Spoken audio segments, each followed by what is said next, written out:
Mine's nowhere near compared to y'all's, but like Comic-Con. It was after season 2 of Game of Thrones had aired, and I stayed up all night to stand in line so I could meet the cast and all that BS. And the first person they have in the line is the redheaded prostitute, which I don't even remember her name because she wasn't a character in the books. But I'm delusional because I'm just so tired, haven't gone to bed. And I walk up, and I'm more thinking about what I'm going to say to me. George R. Martin sitting right there, Emilia Clarke, everyone that in the cast that you really want to meet. And she's the first person you talk to. And I have nothing to say to her. I'm like, you're a hooker on the show. I don't know what to say to you. And that's really, I walk up to her, and I'm so dead tired. And I just look at her and go like, yeah, you're not in the books, but you play a good hooker. Or something like that. And she just looks at me like, thank you.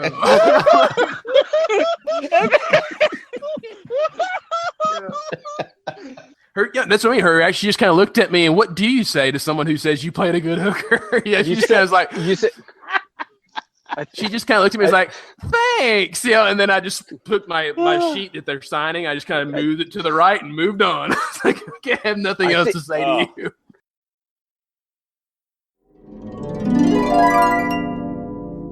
It is funny though, because I can always tell at Comic-Con. Well, of course, nowadays you're more interested in seeing your family, which is understandable. But I remember those first few years when you'd be like sitting in the hall, at Comic-Con somewhere, and you just had it. Like, okay, my energy's spent. I'm tired of dealing with people. I'm tired of dealing with lines. It's like, okay, I shouldn't approach Jack right now. I can just see it in his face. Like, it's gonna be one of those like, the fuck you want? Well, it's strange because you've only went like 2 or 3 years, but I think I've been to 7 or 8, and like now it's crazy because I'm a seasoned veteran of Comic-Con now, and I go and I immediately know like what lines I can do, what I can't do, and I see all these people like doing it wrong, and you want to be like Mr. Mom, when he goes into the kids' school to drop them off. Oh, yeah, and they're like, "You're doing it wrong." It's like, exactly. You just want to look at these people like, "Yeah, you're new. It's okay."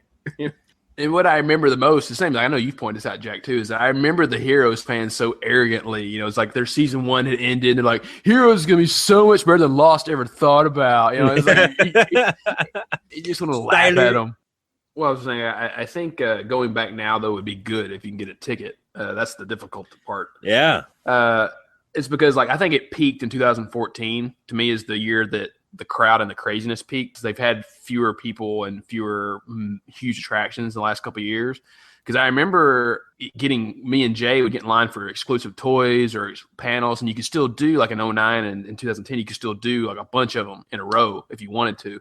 Right. But then it got, and by the time 2013, I remember sitting down the weeks before Comic-Con and planning everything out by minutes, not like, here's a panel I want to go to, here's a panel I want to go to. No, we're like, okay, at this time you have to be in line to do this. At this time you have to be in, and I got to do most of it because I had done it that strict for 2013. But 2014, even that plan didn't work for me anymore. I was like, holy cow, like these fans are just so insane, and how many people are fighting to get this one little thing. And then I noticed it in the last couple of years, though, it got a lot easier. But also, I don't really have the dedication I did either. Yeah. I really wish sometimes I'd get transferred because we have another office in the Gaslamp district of San Diego. How are you not making that happen? Yeah, well, it's because the LA hub takes care of the majority of the mapping services, and there's one person in San Diego, Gaslamp, that does what we do. And they say it's a totally different kind of vibe down there, like, because we're real laid back, like, oh, the map will get done, no big deal. But like that person down there, they're like, oh, you don't really want to work with them because they're real like, oh, it's got to be done at this exact moment, and then you're gonna work on this. Look, this is California, man. Like, you got it gets done when it gets done, man.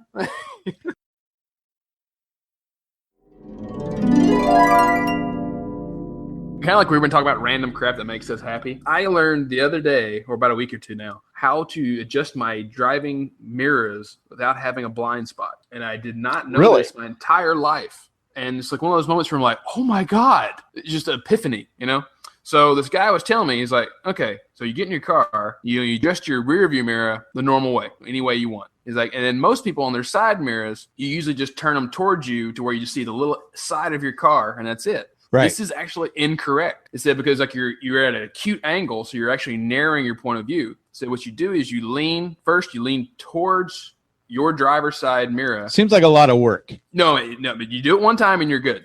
Okay. You lean as far as you can towards your driver's side mirror, but within comfort. Then adjust that mirror out until you see the side of your car. Then lean towards the other way, do the same thing. So your mirrors are actually now obtuse a little bit out, but you'll notice when you're driving, and in LA, it really helps. When you're looking in your rearview mirror and you see a car passing you on the left or right, as soon as they leave your rearview mirror, they will enter your side mirrors. You will see them perfectly in your peripheral vision, and it's brilliant. Anywhere, just try it out. I swear to God, we will get listener email. People try this out about how brilliant it is. It really works. I can't wait to try it. Try it. I'm dead serious. I did it, and it takes about a day to adjust to it because it's just weird seeing it that way, but it does work. All right. I'll give that a try.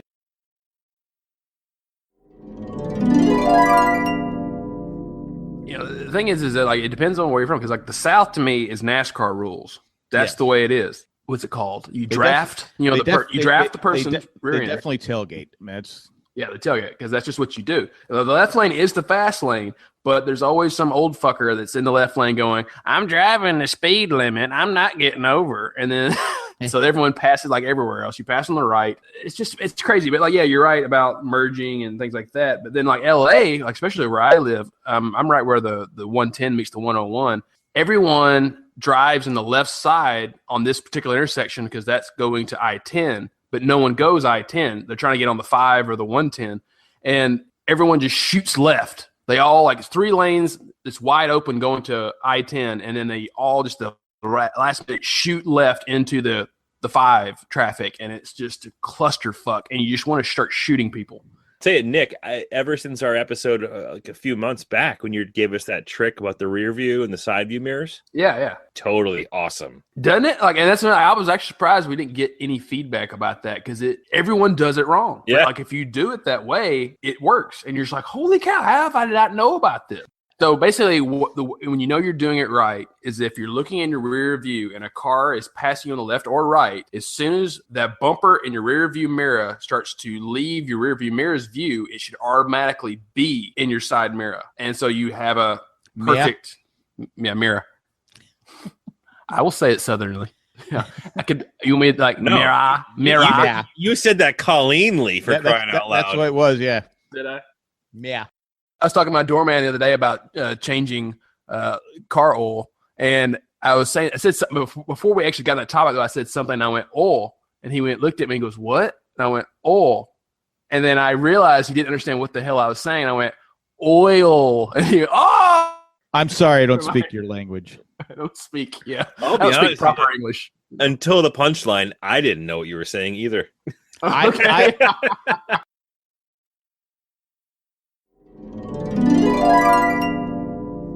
Just back from India, where he was at a wedding. Was it his wedding? Nick. There's definitely a few single ladies that I was like, ooh, hello. But apparently there's some really weird, like our ways of courting are completely opposite. Because like you don't make eye contact with anybody in India. You don't wave at them because it's all considered to be too forward. Because it's all, arranged marriage society. So it's weird. Arranged. So is the move there is it's like get in with the parents so that they arrange the wedding for you? Is that right? Yeah, because like even the couple that the wedding I went to, it's a love marriage, which is rare. But even them, like I remember, it's rare for India to have a love marriage. Yeah, and I remember when they came over. When was it?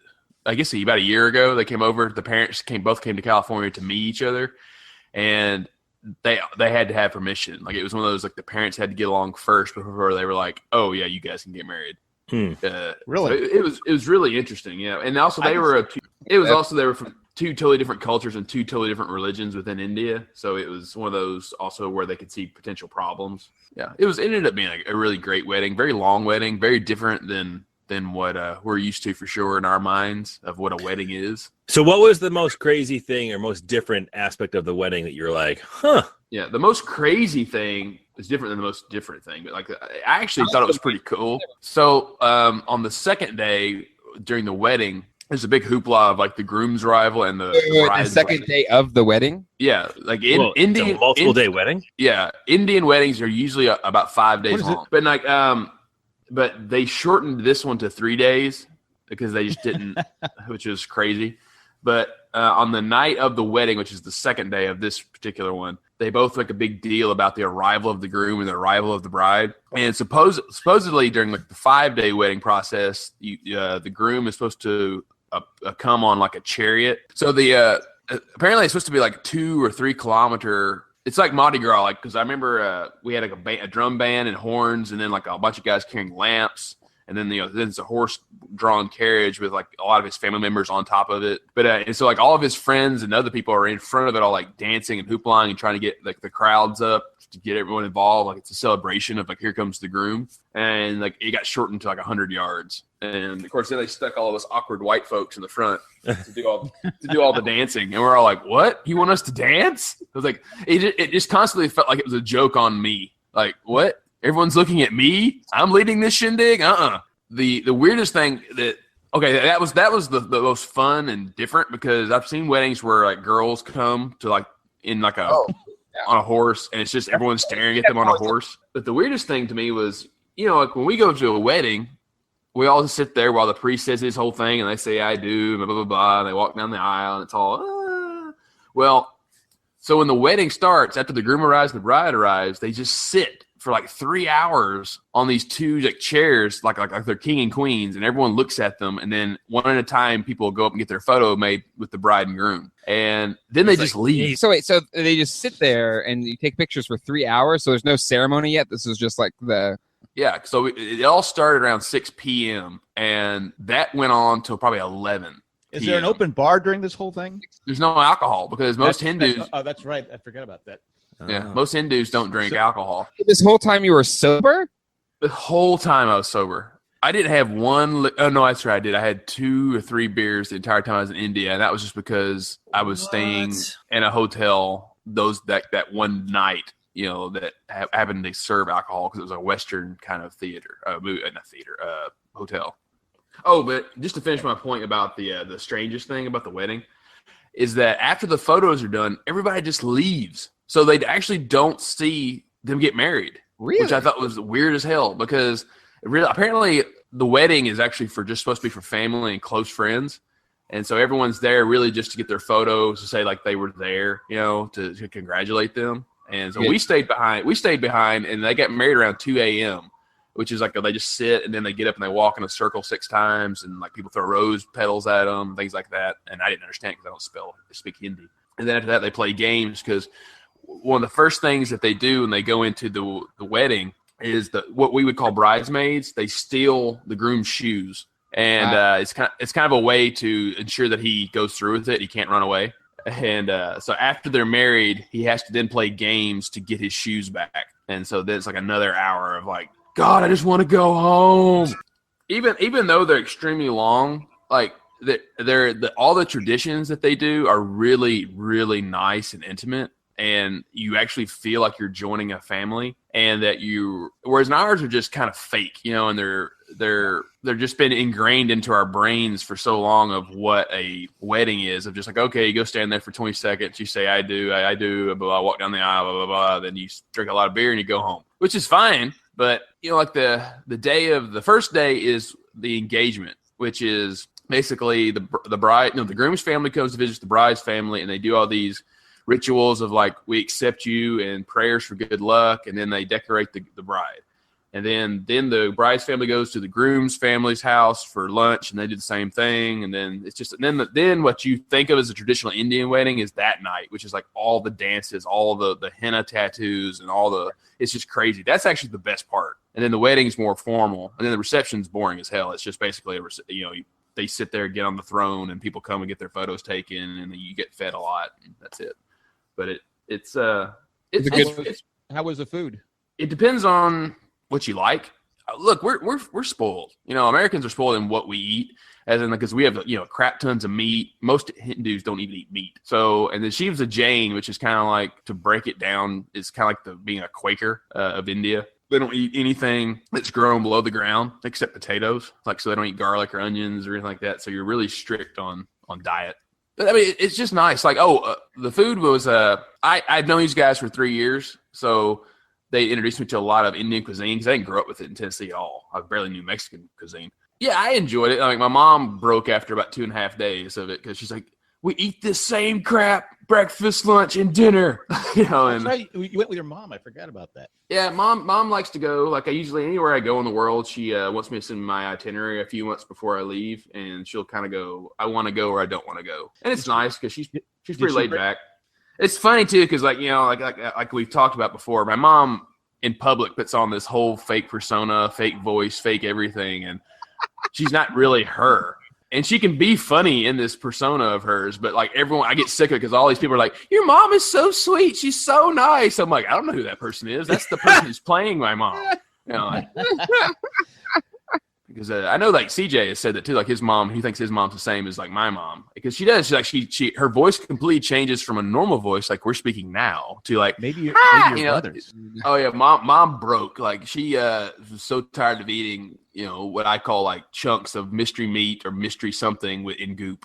She's like, thank God for naan, which is a pita bread for people who don't know what naan is. And so finally we saw McDonald's one day and she's like, oh, let's go to McDonald's. And I kind of held my tongue because I just wanted to see her reaction because McDonald's people, there's no beef in India, period. So you go to McDonald's in India, it's a big, what the fuck is this? Yeah, they do have chicken nuggets. They're not really a highlight on the menu. You don't see it a number 6 or whatever. It's all chicken sandwiches. That's all it is. And it's chicken sandwich with cheese. So why don't they grilled Chick-fil-A? Chicken. It's basically a Chick-fil-A, yeah, but it's nowhere near as good. But my favorite thing was not the wedding or anything we did before, like what you're saying, Jay, Taj Mahal and all that. That was really cool, but it was a really rushed 3-day tour before the wedding. When I went to Darjeeling, which is in it's a little sliver, people, in northeastern India. It's the only part of India that's got the Himalayas in it, and it was fucking awesome. I saw your plane picture was fucking cool too. Yeah, with them. That was actually, even though I loved going and hiking and seeing the sunrise, seeing the Himalayas come into view and all that, when I got on the plane to leave that place and just, you take off, you're laid back in your seat and you're like, oh yeah.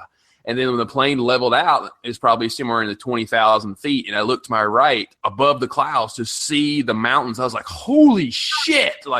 You don't expect that to if we flew right now, we'd hit those mountains above the clouds. It's just, that was just so weird. But yeah, I definitely recommend going, people. It is a culture. I could talk about this for an hour and still not put a good picture in your head of what India is, because you can't describe it. You have to go. Because traffic is insane there. There's no traffic laws. There's no stoplights. Or your taxi driver was driving on the wrong side of the street to go faster. I was like, holy shit! Oh yeah, you had the strength to actually film it and not be like, fuck. My regret about that video though is, before I actually what made me pull the camera out to film it was because there was a bus coming about 50 miles an hour right at us with the headlights on, just the entire time, just coming right at me. I'm like, I'm going to die. And then at the last second, he veered right. It was just like, oh, fuck, man. Just kidding. It just worked. It's chaos. There's no other way to describe it. It is chaos. There's no stoplights or stop signs. It's just, all intersections are just an interweaving clusterfuck of traffic, and it works. And I don't know how it does. It's not what I would want, even though I'm a libertarian. It's not what I would want traffic wise, but it does. I got back to LA, and within seconds I was already thinking look at all the space between these cars. You can totally go faster. You can weave in and out of that. You already get that mindset. If you're as pasty white as Jay and I usually are, it's definitely an experience, because you get a lot of stares of and then every day, I probably say about 3 times a day, I'd get my photo taken with a family. It's so weird. Yeah, I asked once again of my guide on that day. I was like, "Why are people taking my photos?" Because you're always just curious. Is there another reason? And I think with China as well as a lot of India, it's because they're on vacation too. And to them, it's like, oh, like, look at the people I met on vacation. You know, it's like, oh, these people are different. You know, like, look, I made a friend with a guy who it's like if you wasn't from India. How long were you there for? 10 days? 12 days. But yeah, I'm glad I never have to pay for a wedding again. It's absolutely ridiculous. Oh, yeah. This was a 3-day wedding, and that's a short wedding. And I was like, how the hell do you people afford this crap? Because the table that I was at, every table it had at least a dozen roses in the centerpiece. And I was like, and there was at least 30 tables. I'm like, shit, that's what, over $2,000 right there just in roses for the centerpieces of the dinner, the decorations and how much crap goes into it. And then paying people to drive people and the horses and all the lamps. And I was like, geez, I can't imagine. I mean, to have the amount of stuff in America, it would be easily $100,000. And I just can't imagine. Okay, mine wasn't that bad. Well, you know, like the invitations that we send out now for a wedding, like, you know, Mr. Glatfelter and Mrs. McAllister, you know, like we'll cordially invite you to, you know, it's usually just now like an envelope with one card in it, and that's it. It's simple. I got a box of chocolates that was all golden inside, and I mean, this thing would have cost easily $20. My mom kept it because she wanted to keep it because she thought it was fancy. It's just insane, like how much money and preparation and tradition goes into these Indian weddings, and I just can't imagine forking over the money for it.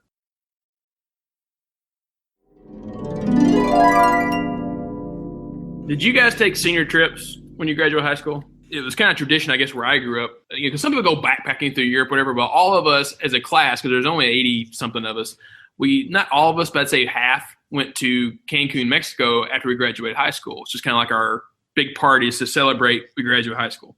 You know, there's lots of girls that you graduate high school with that you're always like, oh, man, she was good looking, that you never really date or hook up with. Well, that's all a senior trip is. It's just a massive, like, I'm never going to see you again. You're going to go off to college. I'm going this way. Let's hook up. So this is kind of like what I picture Cliff doing story in this situation. So this is one girl that I always, basically it's one of those all-inclusive. So you're just shit-faced the entire trip. And, you know, you're just constantly flirting. You're in the pool because, you know, whatever. But so it was one night. I'm hammered, and this girl that I always thought was just gorgeous of my senior class, but she never gave me the time of day. We just all of a sudden at the bar start making out. I'm like, this is awesome, you know. And we go back up to my room, we get naked, and we're underneath the sheets. And all of a sudden, because like, you know, typical, you're 18 and like you have roommates that you're sharing your hotel room, but two of them know that I'm hooking up with this girl, so they're being a typical guy. Like, I'll be respectful. I'll wait a couple hours or whatever. Well, the one guy doesn't get the message. I hear the key card, and I'm like, motherfucker. Door opens up, and we happen to be bedmates. He goes to the bathroom, and I'm in there naked underneath the bed. You know, he does his business, and all of a sudden, he just walks up to us, pulls the sheets out, gets in the bed with us. And I'm looking at him like, what the fuck are you doing? He's like, what? This is where I sleep. I was like, not right now. You know, like, dude, there are rules. There are rules. You know, like, door means leave it alone. Yeah, and I was like, you could have at least gotten in the other fucking bed that no one's sleeping in right now. Like, and like, she's just looking at me. I mean, we're both drunk anyway, so the fucker just passes out in the bed. I mean, did you finish? Oh yeah. You didn't lose the moment. No, I mean, it's one of those moments where you think back on, you're like, what the fuck are you thinking? Like, because I mean, I've got this smoking hot girl where we're in the middle of it, and he just comes in and gets in the bed with us. I doubt he even remembers it, but it's just one of those that it always pops in my mind. Like when people talk about, like, it wasn't my first time, but it's one of those moments where was your first time embarrassing? I'm like, well, that wasn't, but that one was.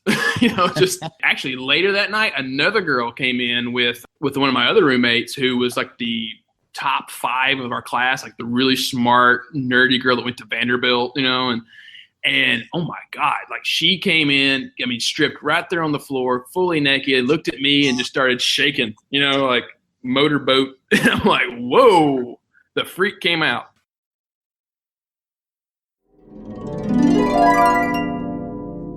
Yeah, the last two that I haven't been a bachelor party in probably 6 years or so, because most people get married in their 20s.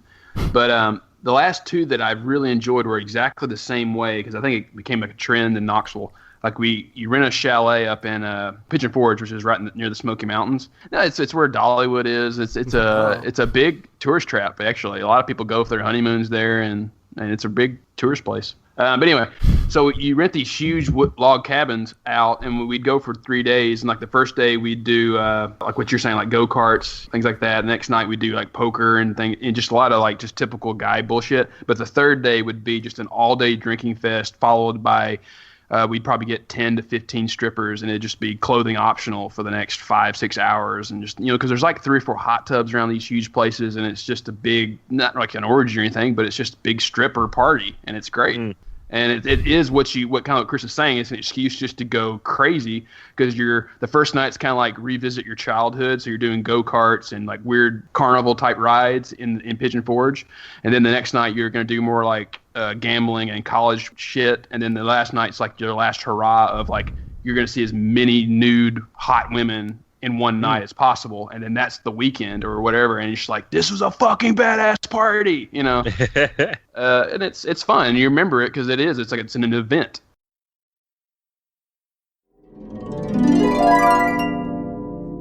I told you about did I tell you about the first time I ever got pulled over? I got my license when I was 12 because I grew up on a farm. But you could only drive like on the farm and to and from school. That was really all you could to and from school. Yeah. They're letting you 12-year-olds drive cars and look. Okay, what it's called? You have a farmer's license and you have a hardship license, and so it's basically if you live remote enough to where a school bus cannot come pick you up, then you can apply to get a license and you can drive to school 12? At 12. It's only, but if you can pass the test, and you're physically capable of driving, then they'll let you do it. But I got pulled over for driving through our hometown, which is very small. I think I was doing 65 and a 30. And wait, you're 12, right? No, I was 13 at this point. Oh, 13. Okay, all right, that makes sense. The cop, there's a state trooper that pulled me over, and of course, I'm scared to death. I've never been pulled over, never dealt with the cops before, and he goes, son, you know how fast you were going? I said, nope. And he goes, you're going over 30 miles an hour faster than what the speed limit is. Which is, and I was like, you just passed 3 tractors. Yeah. And then he looks at my license, and this is such a small town, West Tennessee, good old boy thing, which it never hit me until I got to college that this didn't happen all over the country. But he looks at my license, and he goes, you Greg's boy? I went, yeah. And I went, yeah. And he goes, you're just like your daddy. You're never going to learn. And he let me go. I was like, yeah, all right. All right, Dad. Yeah. All right. Dad has a lead foot and is famous for it as well. Never going to learn. But, that's funny. You ask people, you can ask Jessica from Wisconsin. Yeah, from Canada. She's technically from Canada. I will drive every time you're in the car with me, probably 20 miles an hour or more faster than the speed limit. But you'll never be scared 1 minute because I'm concentrated the entire time. Okay, I'm sitting there like breezing through the Smoky Mountains with my thumb on the steering wheel, and she's over here going, look how pretty it is. The last time I got pulled over, which was I think last March. Yeah, so about a year ago.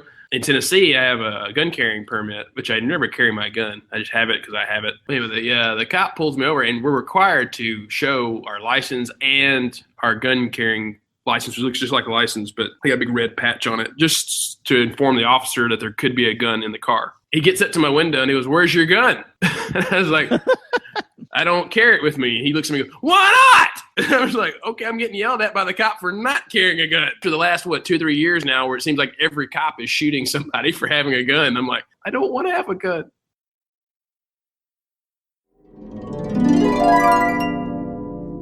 Nick, what did you do this weekend? This weekend, I got a Lego knockoff from China. When I moved to California 3 years ago, I didn't have anything to do for the first few months of grad school. So I went to the Lego store because it was like a few blocks from my house. And I started buying these collector sets, which are these buildings. Jay has them too. There's the very first 2 I never got because they were made in 2007, and they're around anywhere from $1,300 to $2,000 now to buy it. What?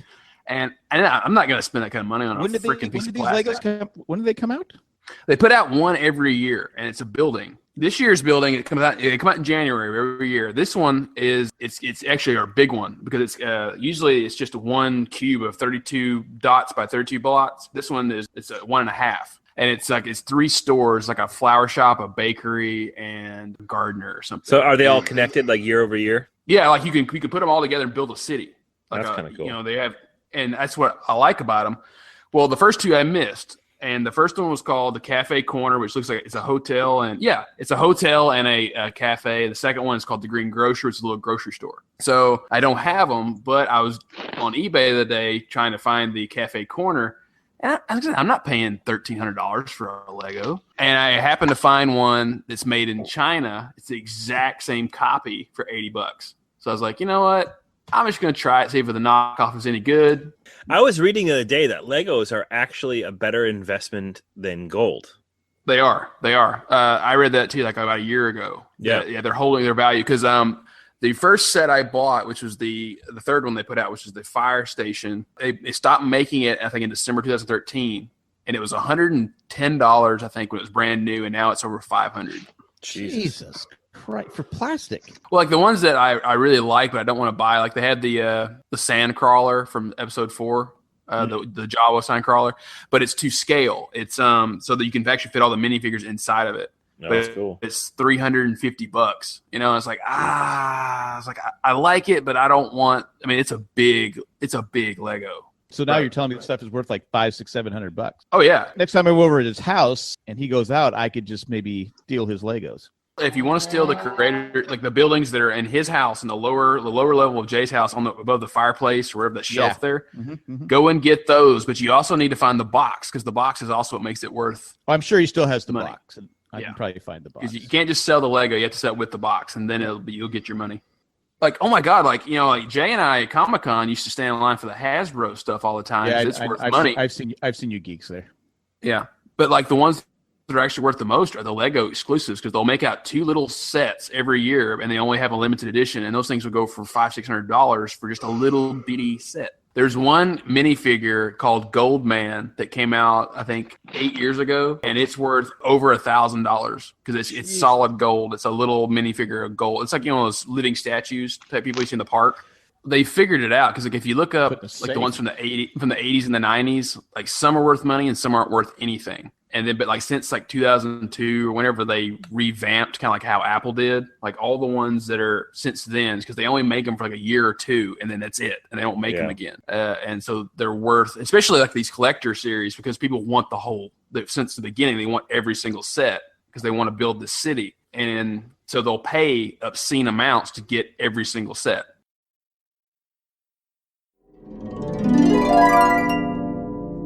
Yeah, Tim actually read this one to me. It's a good and valid question. I'm glad you wrote about it. I built the Cafe Corner module from Lippin, which is a Chinese knockoff of Legos. The pieces basically feel just like Lego pieces. There is a little, the bigger the pieces, the more it feels a little bit more plasticky because the Legos have like a smooth feel to them. But I only had one piece of the 2,000 something pieces that didn't quite fit. And all I did was I removed it and then replaced it with another exact piece, and then it fit just fine. And then that one fit. So I had no problems putting it together. It looks exactly like a Lego. The only thing is it doesn't have Lego written on the pieces. They're just smooth on the little knobs. The only difference between the Cafe Corner Lego and the Cafe Corner Lippin is they're in the windows, black bars. In the Lego version, they're diagonal crossbars, whereas in the Chinese version, they're horizontal and vertical. But other than that, it's the exact same copy. Is this illegal? Can you be sued can you be arrested for buying illegal Legos? I don't think so. It's a company out of China, and China doesn't give a shit. I know that Lego is pursuing a lawsuit against Lippin, but like I said, it's China. China does not care. If you win the lawsuit, they'll just pop up another company and make them again. But I'm saying, like, if you bought it knowing it was illegal, could you face charges? I don't know. I don't think so. I went ahead and ordered another one because there's 2 modules I don't own, which is the Cafe Corner one I bought, and there's the Green Grocer, which is the second one. I ordered it basically the next day because it was the Cafe Corner was such a good build. I was like, oh, I'll do it. Does it come unmarked with like a brown paper bag? It comes in like they don't give you the box, which I guess just for cheaper shipping. Like they just put it in a normal box and then just jammed all the plastic bags in there. I'll tell you this though. Whereas in Lego, pieces come in numbered plastic bags, these Chinese ones do not.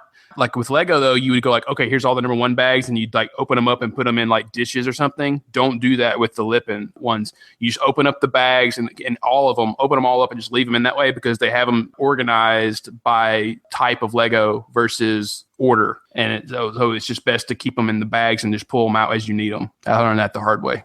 I know there's another one. What was like, shit. Oh yeah, because like I remember when the Minions came out, the Lego's competitor got that contract instead of Lego, and so I remember buying all the Minion Mega Blocks or whatever there are for my nephew who really liked the Minions, and they're not as good as Lego is the best, but if I can spend $80 to get a modular from China that looks exactly like a Lego versus paying $1,400 for it.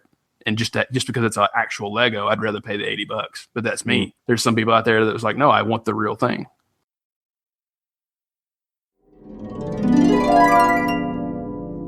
Hey, Nick. Someone told me to ask you about pickle juice. Oh, that's nothing special. It's nothing. It's just because it's a remedy and it works. It's for people like me who can drink a shit ton of beer or liquor. And what you do is that when you come home at night, you just get 6 ounces of pickle juice and drink it. And how do you not hurl after drinking that? So that's supposed to keep you from getting a hangover? It does, because the vinegar, because it's a lot of salt in it, and so it's kind of like Gatorade, it keeps the water inside. Gatorade has some taste. The vinegar also helps neutralize, it helps keep you hydrated. People out there listening, though, try. I know it depends if you like pickles and you can handle pickle juice. But when you're drunk and you come home, if you've got your wits enough about you to where you've had too much and you're going to wake up with a hangover, just drink some pickle juice and you'll wake up just fine in the morning. And you're like, thank God I did that. So there's nothing else? There's no other remedies? That's just the best one. I'm sure if you looked up other things, you could find something. But so if you're drinking some moonshine. The thing is that you don't drink a lot of moonshine anyway. If it's really good illegal moonshine, you only need about 4 shots of that and you're already on the floor anyway. You said the pickle juice. Now, what happens if you came home after a binge and you just ate a bunch of pickles? Would that do the same thing? Well, the thing is that you're really drinking it for the vinegar, it's because it neutralizes that alcohol that's in your stomach. Right. So eating the pickle would be good, as in it's something sitting on your stomach, but there's not going to be enough of the vinegar in the pickle. Can you drink the pickle juice first before you start drinking? Actually, yeah, I think you can. Do they have drinks that are just, say, you want a pickle juice and vodka? Do they have that? I'm looking it up now. Do they have drinks that are pickle juice so it neutralizes the drink as you're drinking it? Well, it's like dirty martinis, which are just olive juice and vodka. That's not pickles. I know, but I'm saying it kind of is the same thing. I don't like olives. Olive juice. Well, I was getting asked this question earlier today. That's why I'm assuming the same person asked you to ask me this. You can do it either way. You can. I've always drank it after I've been drinking, but you can drink it before, and it's supposed to help you not get dehydrated while you're out drinking. Now, do you have pickle juice in your refrigerator right now? Yeah, but there's pickles though in the jars. Oh, so what do you do? Just empty out the juice with the pickles in it?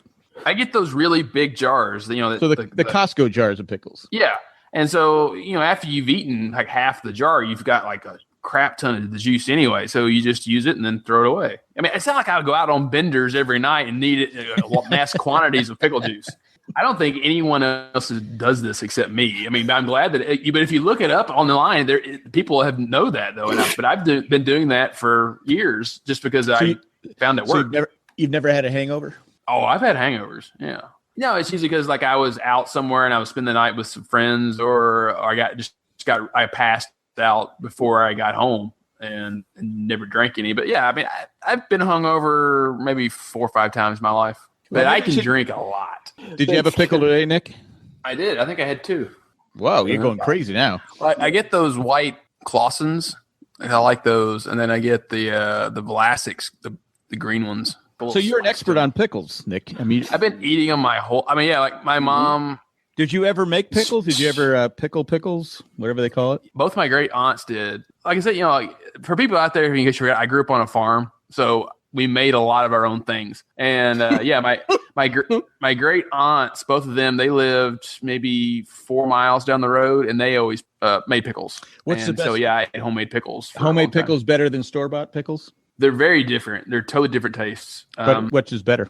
That's a really hard decision. It's kind of like saying, like, do you like better, like filet mignon or prime rib? Well, depends on where you're getting it. Exactly, and that's what I mean. It's like sometimes homemade pickles are really good, sometimes they're crap, and then store-boughts are consistent. Yeah, it's the same as like my other great aunt. She always made she died unfortunately, but like she made really great corn, like homemade corn. She'd make it, put it in mason jars, and had all these spices and butter blend inside the jar, and then she'd let it sit, and you would take out the jar for like 6-7 months. Greatest daggum corn you ever ate in your life. I'd like to get that one feedback, on the iTunes. Like, these guys were great until like this one episode where they were just talking about pickles the entire time.